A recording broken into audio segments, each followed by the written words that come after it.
Hello friends, welcome to Gyan Gurukul classes. So today we will learn how the long run equilibrium of the firm is achieved under perfect competition.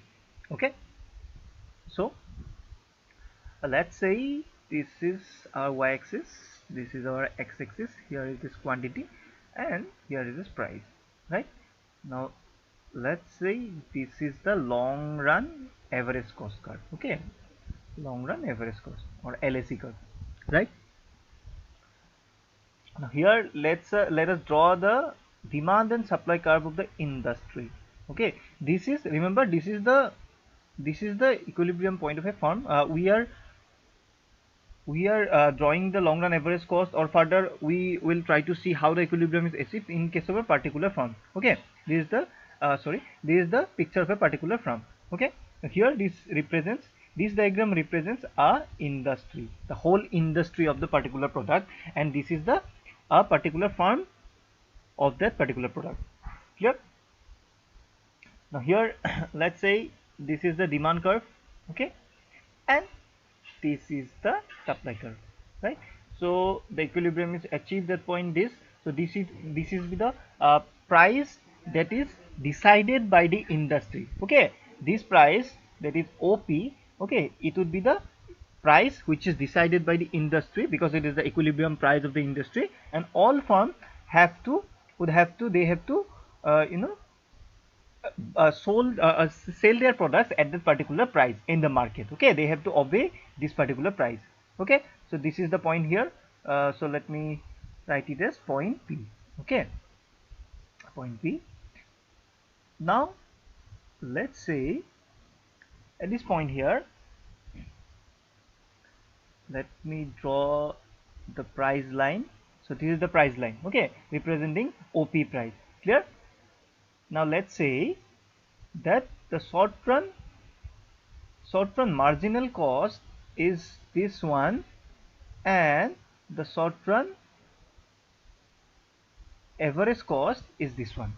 Okay, this is the short run average cost and this is the short run marginal cost, SAC and SMC, okay, of a particular plant size, right? This represents the particular plant size in the short run. Okay, that means this should be the supernormal profit. Okay, this is the supernormal profit in the short run, right? This is the supernormal profit, and the firm would produce up to this. Okay, OQ1, right? Suppose what happens in the long run, the firm would try to expand the plant size. Okay, it would try to expand its plant size. Okay, now when it tries to expand the plant size, why it do so? This is because when you increase the size of the plant, then because of various efficiencies, okay, various efficiencies of scale, okay, it would lead to fall in the cost. Okay, because of various economies of scale, what happens, because of the operation of various economies of scale, the cost per unit or the average cost actually decreases, right? So the firm would try to come to a larger plant size in this particular direction of the long run average cost curve, right? That is one thing. Now see, when the firms try to expand its plant size, that means they try to produce more and more.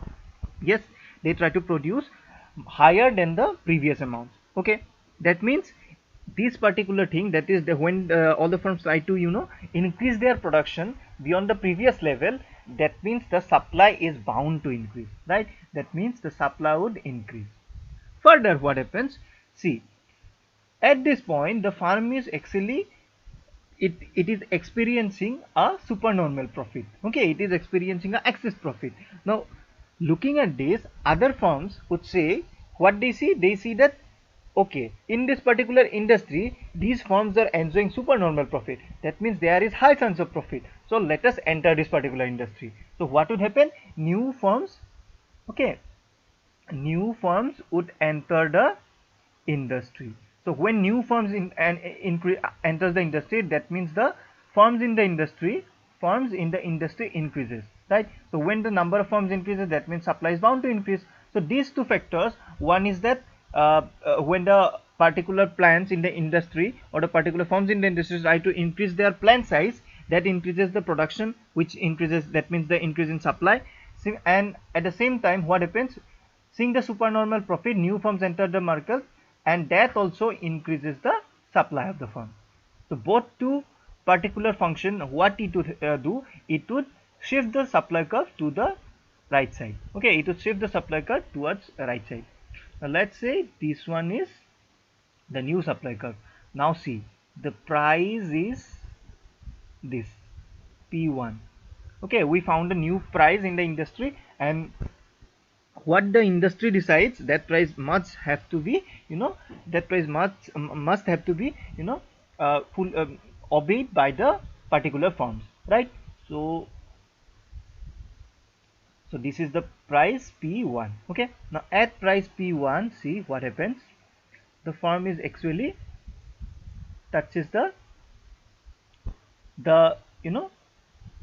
the lowest point of LSE is touching the price line here. Okay, the lowest point of long run average cost is touching the price line here. Now at this point, the firm would operate on its optimal size. Okay, it is operating at its optimal size. This is the short run average cost. It represents the particular plan size with this short run average cost, and it represents the short run marginal cost. Okay, here at this particular plan size, right? So in this way, what happens in the long run, because of entry of new firms and because the existing firms try to increase their or expand their plan size, that is why what happens, the supply increases. Increase in supply shifts the supply curve towards right.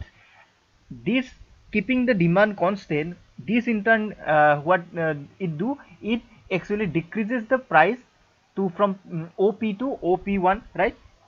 And at the new price, what happens, all the firms in the industry, they reaches their lowest minimum point of the LAC curve, or at the lowest minimum point of their LAC curve, they actually operate. Okay, at this point they operate.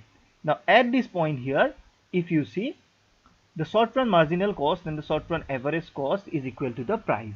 Okay, it is equal to the price, which means the price is equal to average cost. Okay, and when this price is equal to the average cost, this particular equation is fulfilled. That means that the firm in question, the firm is in the long run is achieving the normal profit. Okay, it is experiencing normal profit here, right? This happens in the long run. Okay, now see, two things happen when the firm is operating at its optimal level at the lowest minimum point. That means it has no it has no such inspiration to go beyond this. Okay, it has no such inspiration to increase its output level beyond the optimal point, because it would in a way increases average cost per unit of the production, right? That is one thing. That's why firm would not like to change this position, right? It would rather try to be at this particular point. Okay, that is one thing. And the second thing is that at this point, if you see, the particular firm in question, they are actually experiencing normal profit. They are only experiencing normal profit, that is the profit is equal to 0, or total revenue is equal to total cost, so profit is equal to 0 at this point. So when the firms are experiencing normal profit, no other firm which is outside the industry, now they would not be attracted to enter the market. Okay, no other firm would be attracted to enter the market, because they see that firms in this industry are enjoying only normal profit. They are not enjoying supernormal profit. Only when they would enjoy supernormal profit, only then these other firms would enter the industry. So there would be no entry of new firms. Okay, no entry of new firms. And that is why, because of these two reasons, this is the equilibrium point of the firms as well as the equilibrium point of the industry. That is, industry would in the long run remain at this point, okay, at this price and at this particular demand and supply consideration. Okay, so this is acid where all the firms in the industry,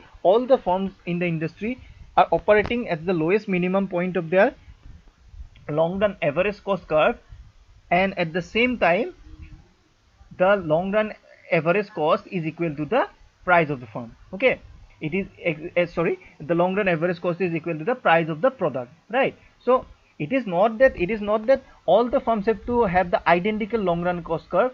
There may be differences in the long run cost curve.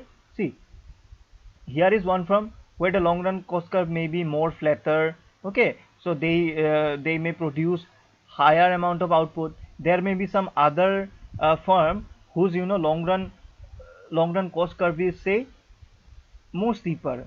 Okay, in this way. Okay, so here they have achieved that point before the previous firm's output level. Okay, they have to now produce a lower level of output than compared to this particular firm, right? They are the second firm. Okay, this is the second firm. They are producing an output which is lower than the previous one. Okay, and the first firm, it is producing a higher level of output because its long run average cost curve is a more flatter, right? So the long run average cost of all the firms should not be exactly similar in size or in the pattern. It may be different, but what it have to fulfill, it have to fulfill that all the long run average cost curves of all the firms inside the industry, they must be equal to the price. Okay, they must be equal to the price, right? So this is the condition under which all the firms achieves it equilibrium, long run equilibrium level, and conversely the industry also achieve the long run equilibrium. Okay.